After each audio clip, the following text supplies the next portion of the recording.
Mary Mayweather, and I'd like to welcome you to this week's Small Town Stories. This title of this week's story is Love's First Bloom.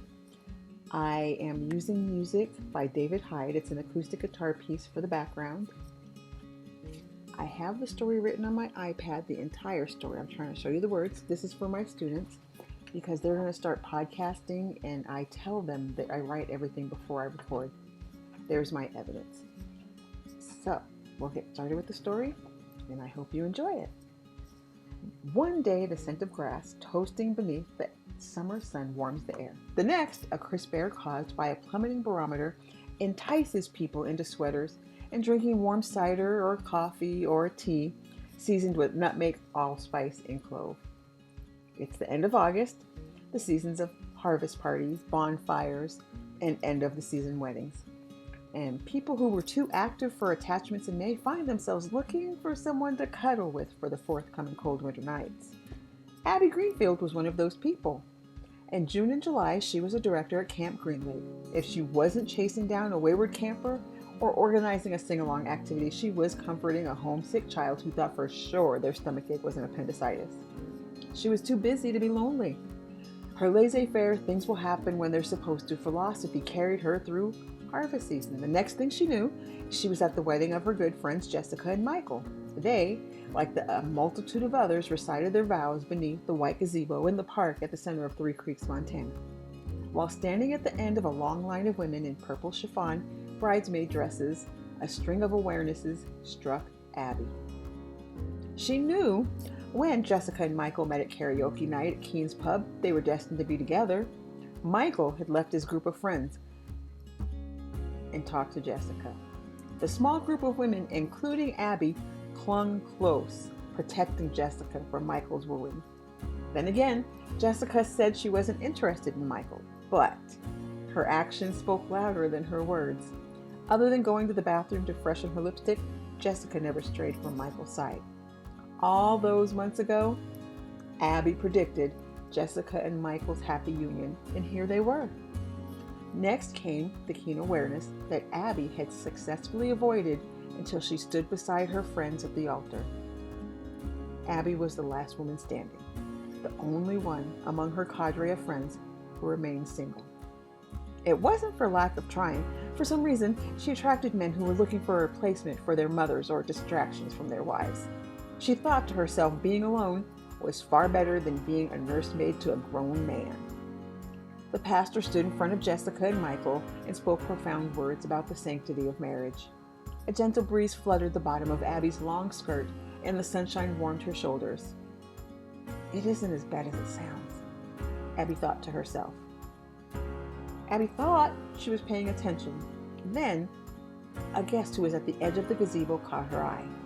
He had thick brown hair that looked like it was smooth with the pomade. Abby imagined getting lost in his dark brown eyes.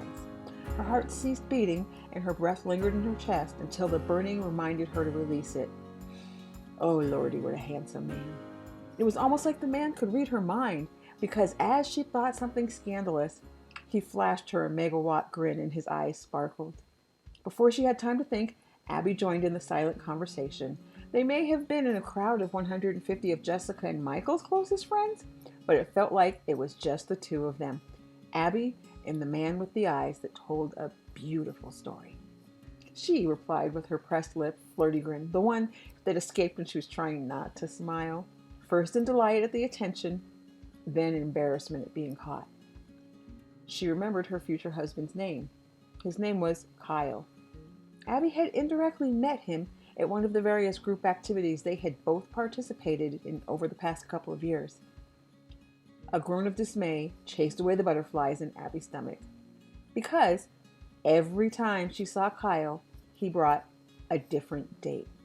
They always were pretty, and from a distance they seemed nice, but Abby never saw the same woman twice. She had made a point of avoiding men like Kyle. Abby decided Kyle was the last thing she needed, especially when she was feeling lonely and in want of companionship. She stiffened her jaw and quickly averted her attention to the pastor to hear him say, "It is time for the rings." Shortly afterward, the bride and the groom kissed and the wedding party was walking down the aisle. A whirlwind of activity took the bridal party from one event to the next. They had pictures, then dinner, and dancing. In one of the lulls, Kyle and Abby happened to be standing beside each other at the chocolate fountain. She had shortbread cookies and strawberries on her plate. He had marshmallows, pretzels, and some miniature donuts. They held their treats under the cascade of chocolate and set them on their plates and did the same for the subsequent item. Because Abby had less, she finished first.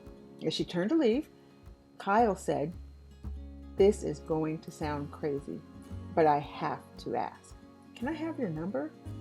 Maybe we can get together and talk over a cup of coffee." The timbre in his voice sent the butterflies in her stomach into a delightful flurry. His clothes could not hide the muscle definition in his biceps, and the dress shirt and vest combination he wore made him that more enticing. If it was anyone other than Kyle Drexler, Abby would have been ecstatic. If she didn't know his reputation, she would have been over the moon. Abby swallowed hard and lied. "I'm not talking to guys right now." When he said, "Oh, you're in an experimentation phase," she about dropped her plate. She sputtered something about there being more than one reason for not talking to guys and hurried to get away from him. Abby thought that was the end of it, until a while later when Kyle wound up dancing next to her for the country line dancing. When their arms linked, she felt his presence. She tightened in anticipation of the charge she knew was coming. It didn't matter. Dancing with their friends added to Kyle's attractiveness. If it weren't for his reputation, he'd be the kind of guy Abby wanted to meet over a cup of coffee and maybe marry one day. Abby's chest burned with the warmth of all the movement. She was starting to hope for a break from the activity, and the next thing she knew, a slow song came through the speakers and she was in front of Kyle. She should have known it was going to happen. If she wasn't having so much fun, she could have planned better and positioned herself closer to the edge of the dance floor. Kyle's smile said he had just as much fun. He glanced around the room like he was searching for something. Abby knew instinctively he was looking for someone to dance with. This time, she burned with the embarrassment of not being good enough for him to try to persuade her otherwise. She grinned her awkwardness and rushed off the floor. Instead of turning right to take a break in the bathroom, Abby headed for the sidewalk in front of the venue. She thought the fresh air would help her cool down and give her some space to clear her head. She stepped into the cool night air that pushed away the heat from earlier in the day. Her shoulders tingled against the chill. It was enough for her to feel the change and embrace it. Abby inhaled the crisp autumn air and felt alive. Her life was a mess, but like an attic with old magazines that could entertain a person for hours, it held a subtle beauty. Jessica and Michael couldn't have chosen a better day to get married. The voice reflected the awe Abby couldn't attach to words. Abby turned to find Kyle had followed her. When she looked up at him, he smiled. "I bet it's a sign. They'll have one of those marriages people always say they want to be like." Sensing she was at a crossroads, Abby yielded to her curiosity. "What is your idea of a perfect marriage?" "I can only say from what I've seen," Michael admitted.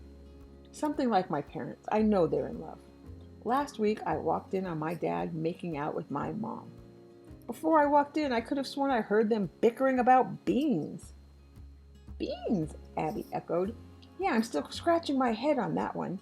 I can't get a woman who is patient with my work schedule, and my dad can seduce my mother after passing gas." He chuckled, Abby giggled. Then they both fell into a fit of laughter that purged Abby of any discomfort she felt with Kyle. When she caught her breath, she said, 4213. "I'm sorry, I don't follow." Kyle cleared his throat. "My number. The last 4 digits are 4213. Just don't call me in the wee hours of the morning." "Bummer." Kyle grinned. "I was thinking of calling you to join me for an end of the shift coffee." The giddy feeling of taking a risk filled Abby. The silent buzz she felt traveling between them amplified the growing magnetism. "What time is that?" 3 a.m. "If you don't mind me asking, what is your job?" "I'm a traveling doctor. I fill in for doctors in their offices. Most of the time, I fill in with tele-appointments. But depending on the circumstances, I can be away from home for weeks." His grimace bore the weight of understanding if Abby dismissed him. "My social calendar is hit and miss. Thankfully, I have a lot of good friends." "I can relate," Abby admitted. "I'm a teacher. People don't realize it's a 50 to 60 hour a week job. If I'm not teaching, grading, or planning, I'm sleeping. She found herself lucky. Women cherished friendship, so they often attended events in clusters, so social life wasn't a problem for her. We would be an odd couple. Kyle's grin softened in a way that said he didn't mind. Humbled by her incorrect assumption, Abby allowed the vulnerability of being wrong to remain with her. Kyle attended all those events with friends. Now that she was talking freely with him, she could see how people would gladly be his friend. He was charming, funny, and most importantly, relatable, which led her to thinking about Kyle's joke about them in a relationship. Conflict lost its sting when you took the time to hear the other person's story. Yes, we would, Abby agreed. Instead of returning to the dance hall, Kyle and Abby sat on a bench beneath the stars. Kyle entertained Abby with stories about his parents and his siblings. Abby told him about her summer camp adventures. With each laugh of appreciation and every, "Oh, you too?" Abby and Kyle settled into the warmth of love's early bloom. Their fate of being the next couple to marry was sealed when he kissed her in the wee hours of the morning. And that's the end of the story. I hope you enjoyed it. If you have any comments, put them in the blog, or you can do a vocal comment if you're listening to the podcast. And keep an eye out for the next story. Last but not least, remember, make good choices.